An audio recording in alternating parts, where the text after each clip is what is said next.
Welcome to the Real Estate Show on KMED. Saturday, September the 30th is our date. Pete Belcastro and Joe Brett, the real estate guys, with you here on KMED. We're both real estate brokers with John L. Scott in Southern Oregon, and we get together with you once a week here on KMED to talk about all sorts of real estate-related issues and topics through over 400 shows. And one of our favorite topics when we get to do it is about rental housing market, Joe, isn't it? It's a crucial topic in our area and throughout the state and region and nation. Yeah, and so many people are involved with it. It's a huge part of the real estate market. When you think about buying and selling duplexes, triplexes, additional dwelling units. Just today I read in the Oregon Live that TriMet's going to try to float a $1.8 billion bond out there to extend that new rail line to Tigard and Tualatin, and it's $150 a month. And the people that are most outraged are the renters, because they know exactly who's going to pay that.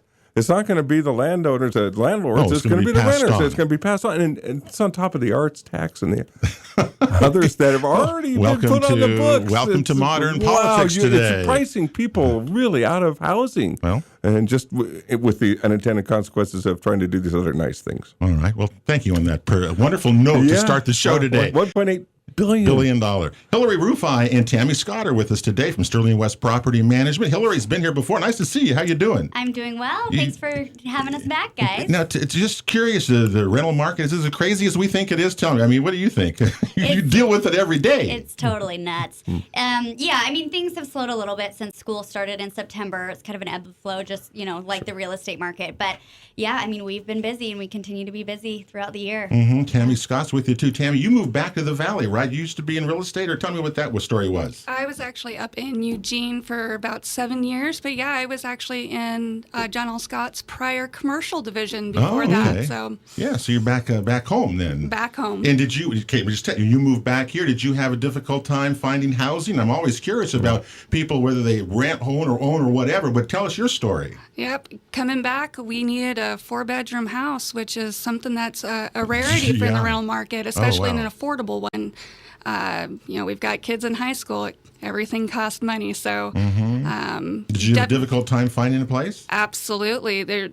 We were holed up with family for several months while we were looking. Well, we just hear all sorts of stories like that, Hillary. Yep. I'm sure you hear them all the time, too. Yeah, we do, and she's totally correct about the 4 bedrooms. Those are really rare. Also, a big push for us this year has been multifamily housing, and we have acquired quite a few more buildings, which has been great. But usually when we take them on, they're fully occupied, or, if something comes for rent, it's just instantly gone. So. You still have that problem. Tell us about the vacancy rate. What is happening right now with that? We know it's low, so tell us where we are with that today. Yeah, it's consistently low. I mean, hence the housing crisis that we're having. Right now it's 1.91%. 1.9%. Yeah. Okay, all right. And you kind of have to take that number with a grain of salt. First of all, they're not serving, the information we get is not serving the whole Valley inventory. It's, the larger property management company.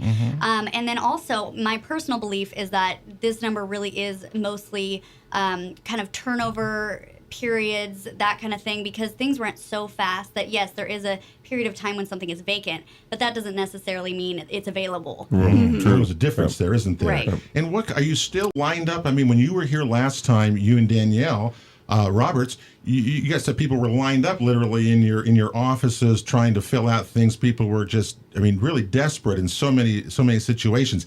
Has that eased at all in your offices, or tell us what's going on with that?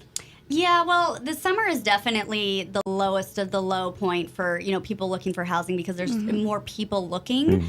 So it's a lot more competitive. I would say that the stories haven't changed on how sad they are and, how many people are in need of housing and can't find it. But, it's just every month is different, but... Yeah. You're seeing the same thing? Yeah, we keep seeing, we'll get a home on the market, but then immediately we've got 2 or 3 applications. Nobody's seen it yet.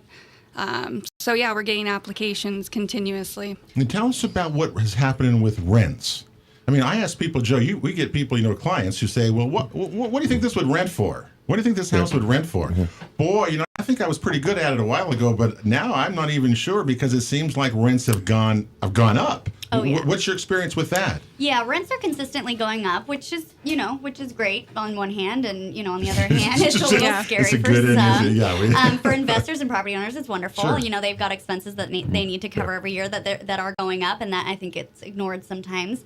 But I would say that from year to year, generally, you should expect things to go up $100. And that's not a $100 increase on a current tenant necessarily, but, if something came vacant a year later, you would, have the market rent be at least $100 higher. So at when least. So when there's a vacancy, you're saying the You landlord... catch up to the market rate. Okay, which is smarter than raising it while someone is there, kind of thing, if you're going to do that. I mean, but that's the case. So inventory, what kind of inventory do you have right now? What do you still need is the biggest need that you're seeing in the rental market? We know we need some 4 bedrooms. We know there's no 4 bedrooms. bedrooms. Yeah, they're She gone. read the last one.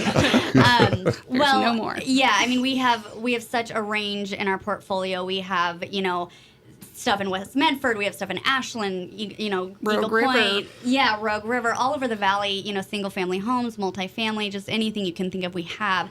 I would say the majority of what we have in our portfolio is kind of nicer single family homes, which is great. A lot easier to manage. But this last year, we've actually acquired quite a few multifamily dwelling, apartment complexes that I mentioned before. So that's been huge for us. It's really nice to have that scope of housing for That people inventory, because it's been really nice and it's bumped Because those our are numbers people a little that bit. might be with families or sharing property, looking for their own, but just not have their own space to call their own. So, and I've got to think, looking down the line, we're really building some good new homes, single family homes in a higher price range, but there's got to be at some point a trade-off where the investment in apartment complexes and multi-unit dwellings is going to be profitable and have a great future going ahead as far as vacancy. If you build them, they're going to fill. You can find the space. You find the space to get the numbers right. There's got to be a market for that. And I truly believe, there's things that are happening out there. Like things are getting built. There's a need for it, and there's money to be made for sure. So that I have no doubt that that's going to happen at some point. I heard a news story the other day that we actually shared on our Facebook page about how the housing crisis. We hear all these stories all the time, but a quote that I pulled from that was really affected me is.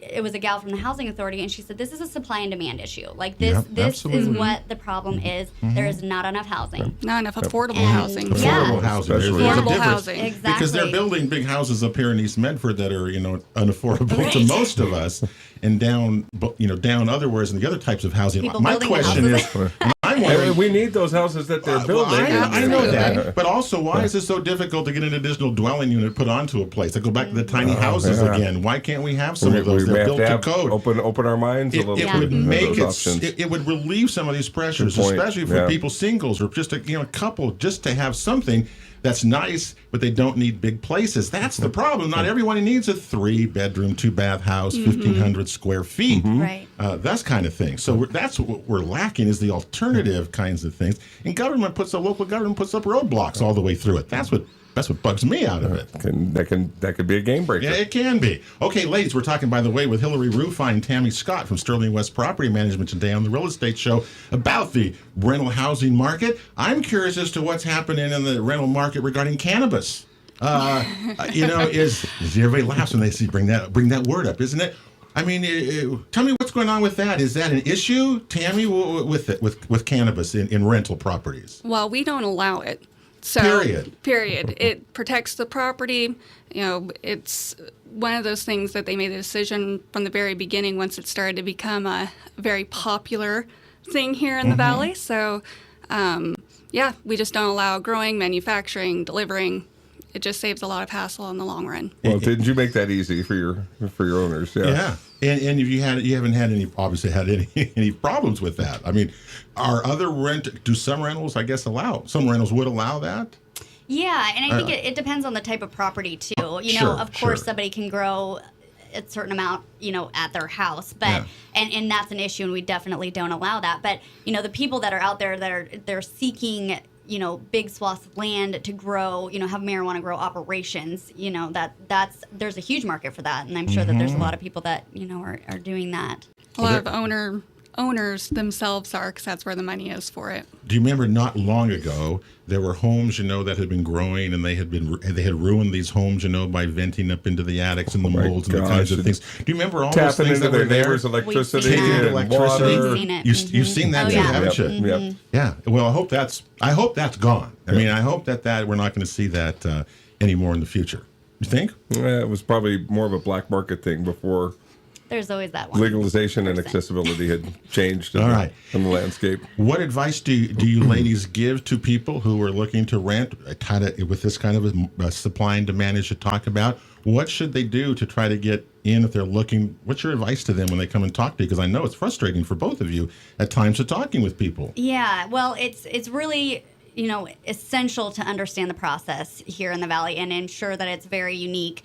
But people that are walking around from property management company to property management company asking, what's available is not productive. While you're doing that, spending the time in your car driving from one place to the next, the place that is right for you has, now with 0 to 25 applications because you're walking around.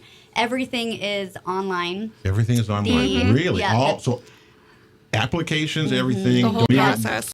The whole That's process. I was going to say that's changed, hasn't it? Yeah. That information travels at light speed. That's faster than driving And around. driving around is crazy. And you're right. That's stupid. So everything, applications are all done online. Okay, Yeah. all right. And if you don't have access to the internet, that's okay. I mean, we do have people that come in all the time. Sure. That's fine. We Okay. hand them an iPad or help them with the application. That's totally Okay. fine. So it's not like if you don't have access, you're not going to find a house. So, we definitely work with people. Yeah, well, it's always going to be there, and it's not going to change or go away any. And do you find people who are renting all age groups, Hillary, Tammy, or is there a certain age group that is in there doing this?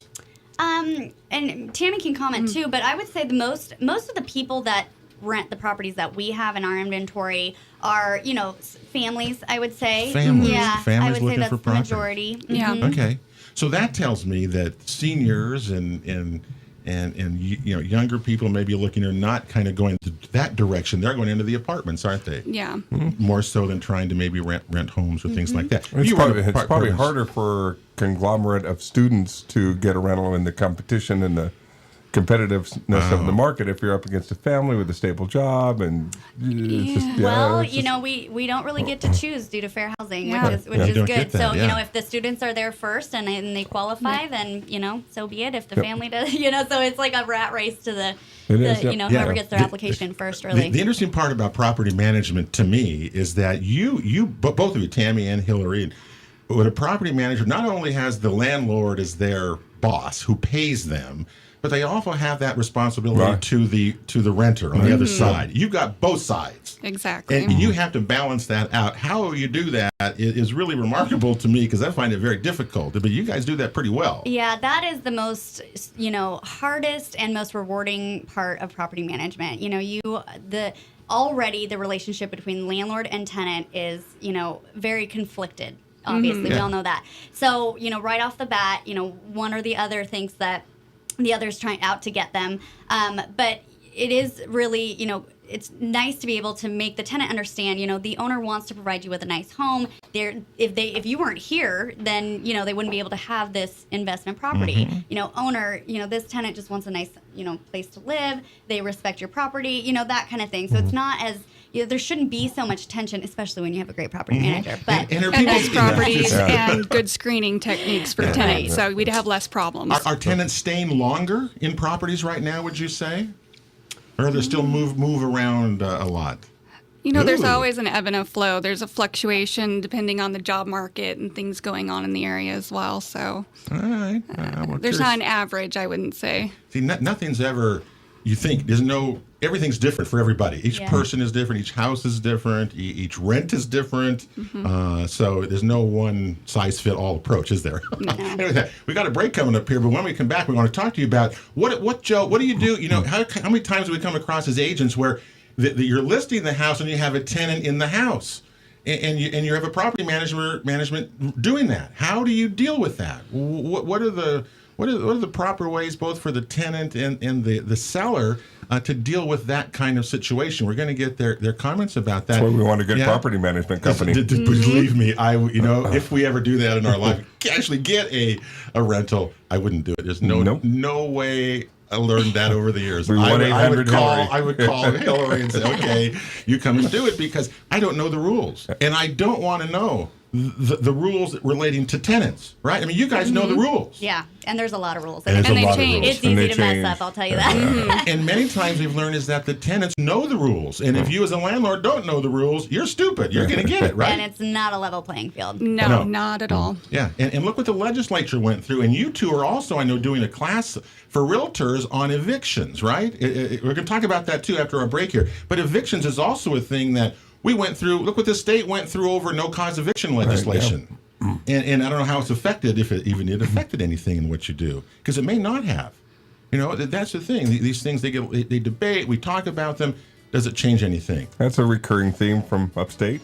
I know. But anyway, we're going to find out more. We're with Hillary, Ruif and Tammy Scott from Sterling West Property Management on the Real Estate Show. We got a break coming up. We're coming right back here to KMED. September the 30th is our date. We'll be right back right after this.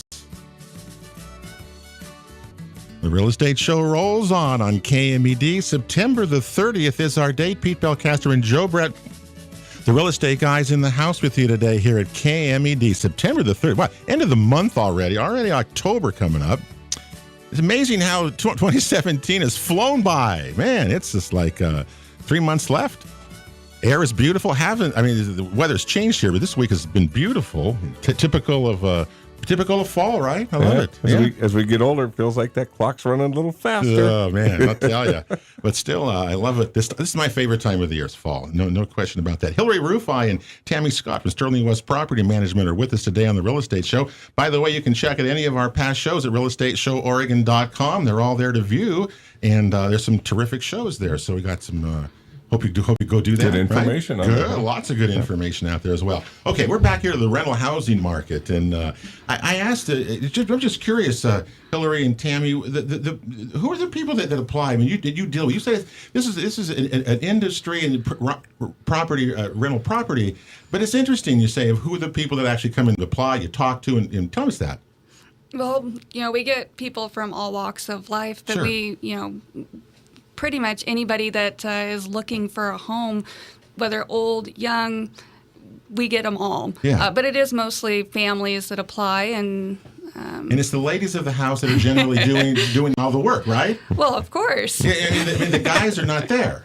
For this type. When you go show it everything's done online. But yes, generally, for instance, today I went to show a house, and it was the wife there, and says, "Oh, well, I'll just tell the husband that I like it, and everything will be fine." And everything will be fine. Well, that certainly makes sense to me, Joe. I mean, you and I are not going to go do that. Probably you're going to send somebody and go look and stuff. Makes sense. I've lived in pretty modest conditions in college and things like that. I'm good. Guys are pretty easy. I think guys are pretty easy. Well, let's go back over to when you're listing a property and you want to sell the property, and you have a tenant in the property. Whether it's managed by a property manager or it's managed by the landlord or whatever, what kind of situation do we get into at that point? Well, sometimes it goes, just fine and really well, and everybody's on the same page. Sometimes the tenant ends up purchasing the property, which makes everybody happy. A lot of times things do go bad. Landlords don't always know when they're misstepping. There's a lot of things that can happen during the process that can be a huge error that in the long time. Right. So when you get to this situation, what do you tell people now? Tell me what you would say to a seller. How do we avoid those? How do we avoid getting into problems here with tenants? Because think about that. If there's 1,000 homes out there, not all of them are vacant, and not all of them are owner occupied. So right. Well, Pete, what you said earlier when we talked before the show about you introducing yourself, to the tenant whom the owner's tenant, I guess I should say, that speaks volumes. I think that's a great idea. Just introducing yourself. You're not there to threaten them at all. What's really important is there'll be showings, so you need to post notice properly, and it needs to be a full 24 hours notice. You can be penalized as an owner if something goes wrong during that process. The tenant is entitled to a full 24 hours. And agents need to realize that too more. That if it says 24 hours as a tenant, don't call the morning of. You want to go that afternoon. And I know people do that, and That's not good. And that's not fair to the tenants. And that says 24 hours. You got to honor that 24-hour notice. I didn't realize that the landlord could be fined if you don't do that. Yeah. So don't put correct. yourself in that situation. Even Right. in this competitive market and this market of high demand, it's still bad practice. Yeah, and I understand it from the realtor's perspective because it's like you don't want to lose an opportunity. Right. The person's leaving on a plane in an hour. Right. And, so, but there are situations where the tenant is okay and more flexible, and that's fine. There's the majority, I would say, is probably like that. I would advise getting that statement in writing saying I'm more flexible with the 24. I just need a text, an email, a phone call, and we can work it out.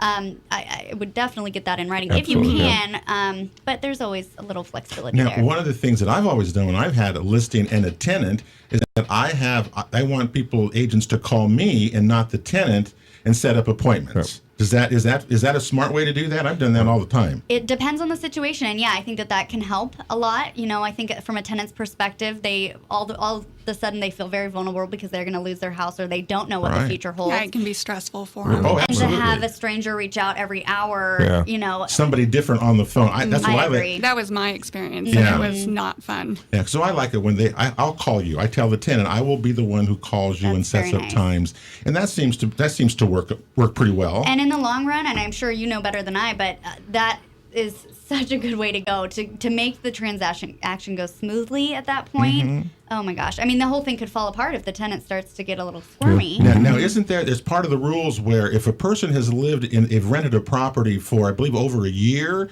that they have a 60-day close to get out of the property, correct? Correct. So agents need to be aware of those because I've seen agents have been burned on this to where, they put a 30-day close on it in the tenant because they didn't check, and the tenant is entitled to 60 days. Yes, and that's the notice that you need to serve the tenant. And the rule is if a tenant is there less than a year, they're entitled to a 30-day notice to vacate. Anything over a year is a 60-day. Now, if the buyer is going to occupy the home as their personal dwelling or an immediate family member is going to be moving in and living, it will revert back to a 30. It does. Oh, okay. All right. I didn't know that. But the paperwork has to be done correctly for that to apply. And that's where it gets complicated. Yeah. Well, we certainly, and I know it can go backwards. I mean, these things can really backfire on people, and then I've seen deals blow up over tenants and tenants refusing to let people in.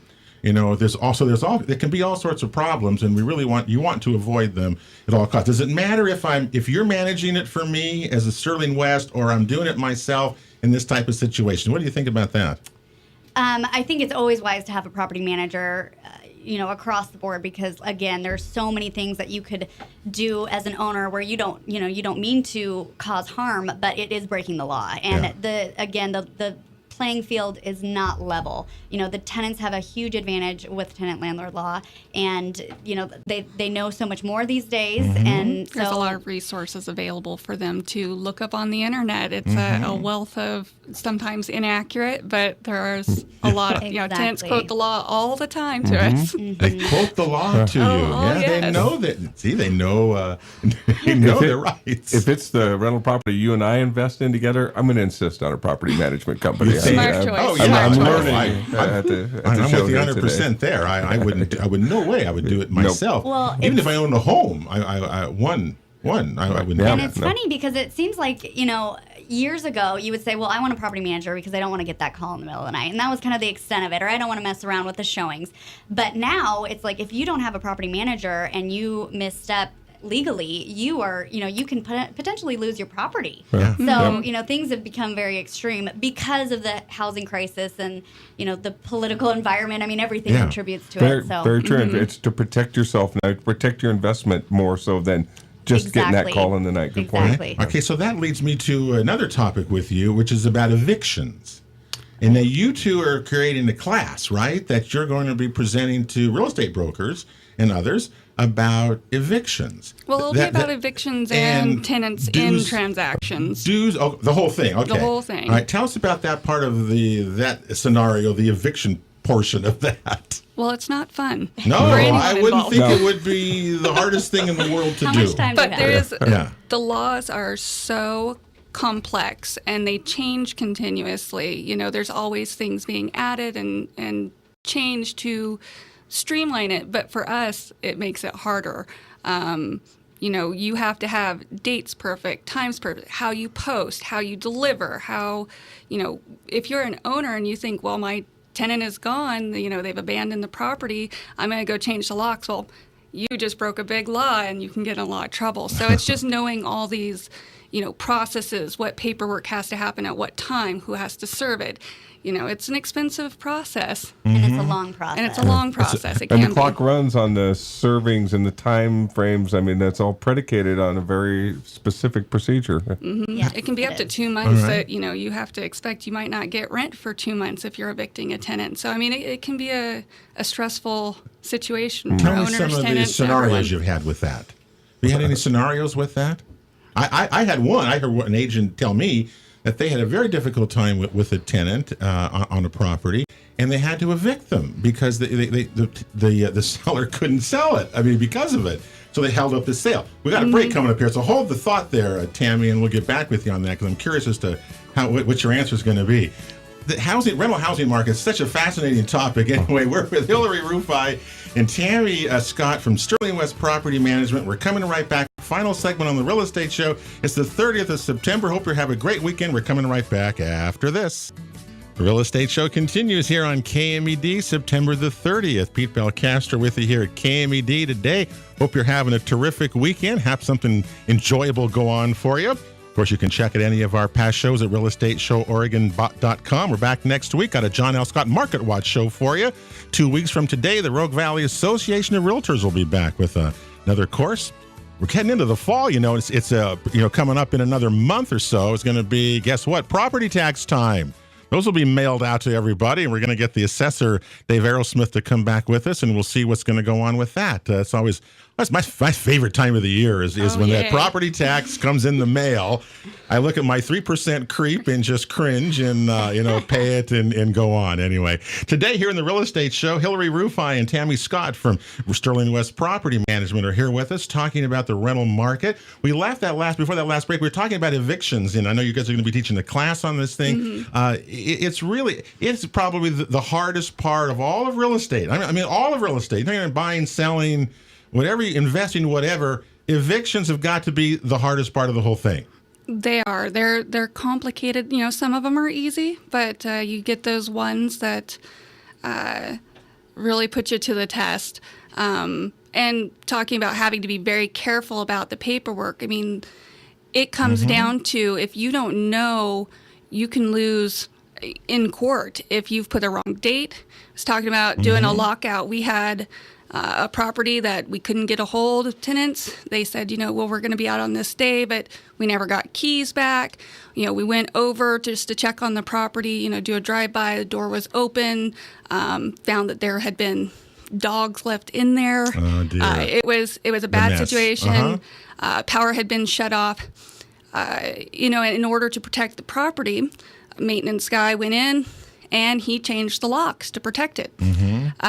Guess what? You can't do that. You can't do that.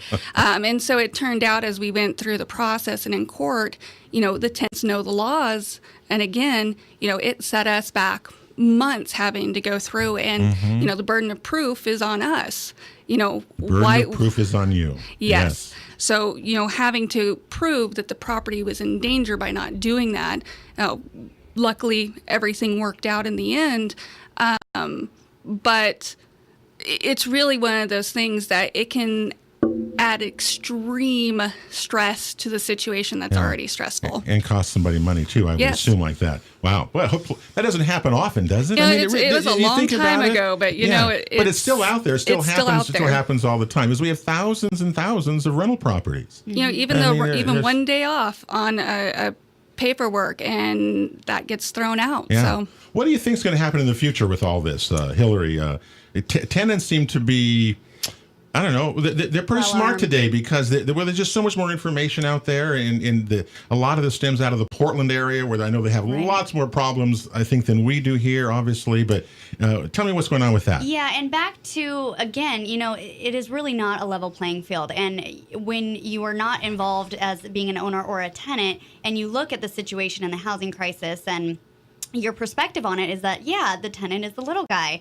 In some cities in Oregon, there have been some tenant advocacy groups put into effect, which is basically, legal aid for, free legal aid. Oh, okay. So, a tenant could call in and say, I just received this notice. It doesn't seem quite right. Can you take a look at it? And yeah, guess what? Something is, slightly wrong on it. So now they can go to bat in court and owner loses ultimately. So there's that advantage that tenants have in some areas. I do see that trend coming here. Where in Eugene, when I lived there, and maybe things have changed since, but who paid for that advocacy group was the owners. You paid $10 per year per unit you had towards the tenant advocacy group, and that's how it was paid for. You think that's coming here? I do. You think it's going to be down I'm actually here? surprised it hasn't already. Oh, interesting. Yeah. Okay, yeah. Well, I think that's probably okay. It just got to be smart, and you got to be thorough, and you got to do your screenings, as you say, as you two say. This is the key to it. That's why having a good property manager, because it's still a good investment, right? I mean, I still think it's a great investment to have rental property. It is. Absolutely. And that's, I'm glad that you brought that up, because that is what it is. I mean, if you have a good property manager, the screening is taken care of. So there's that, percentage of things that can go wrong. You've done inspections. We do inspections periodically through the year. Things are, Drive-bys. oversight, drive-bys, just communication in general, answering the phone. I mean, things like that. You'd be surprised how far that goes. Yeah. But things like that really make it a good investment. I mean, it sounds corny, but great management does pay for itself. I mean, it really does. And how are people doing contracts today? Are you doing more month-to-month tenancies, or are you doing longer contracts with properties today? Because that was always kind of a big issue. What do you see? See a trend there or anything? It's the owner's preference, I always say, because they have certain goals in mind, or they have some past experiences where they want to do a 12-month or they want to do a month-to-month. So tenants really don't care, because they're just desperate for housing. So the tenants, initially, that's not a big issue. It's not. Interesting. No, it's not like the tenant requesting the terms really in any respect. But so it really just depends. It doesn't matter either way in the long run. At least you don't have turnover earlier. You've got that security, but it's harder to get somebody out. A month to month, it's easier to get somebody out, but you may have turnover in a couple months. So we're into fall now with winter coming up. Is this a slower time? Are people going to be able to find maybe easier to some of the rental housing that's out there, or is it a harder time? It's definitely slowed down. Inventory slows down too, though. So inventory slows down. Yeah. Right. Okay. Yeah. So although it's a slower season, fewer houses out there still creates a little bit of a feast or famine kind of rush. Okay. And you're still telling people though to get online, fill out the applications, and then what do? They wait for you, or tell me at that point. They do. We receive so many applications that it would be impossible for us to call back every single person that applied. So yeah, it is a first come, first serve situation. People do call and check in, and we explain to them, you'll either hear from us or you'll get your application fee refunded to you. So, it's one of those things. But again, back to the inventory, I mean, I think as an investor this time of year is great, because things have slowed a little bit. You can now take a breath, focus on, a new project, maybe buying a new investment, and maybe prices are a little softer. There's not as much competition out there to buy, and there's still there's still good buys out there for people wanting to invest in these properties. We're almost out of time, so how can someone get a hold of you and see what you've got to search, or what you've got in your lineup, or whatever? Yeah, so go to our website, sterlingwestrentals.com. That's the best place to find all of our listings, new owner information. We actually are working on a new website, so that's going to be rolling out shortly here. Right. So there'll be a lot more resources. Our blog is going to be on there, videos, all kinds of good stuff. Now, I'm wondering if someday we're ever going to see rental properties be like the SOMLSs, would have all the rental properties in one place. Anybody can go and see them. I don't think that's ever going to happen. I don't see that as being logistically tough. It would be very tough. All right. Well, ladies, thank you. We're out of time. As usual, gosh, learned a lot. The rental housing market, dynamic, changing, but always full of life. And people like you who manage it, my hats are off to you. Sterling West Property Management. That'll do it for the Real Estate Show today, September the 30th for Pete and Joe. Have a great week, everybody. We'll see you next Saturday. God bless you all. We're back next week here on the Real Estate Show.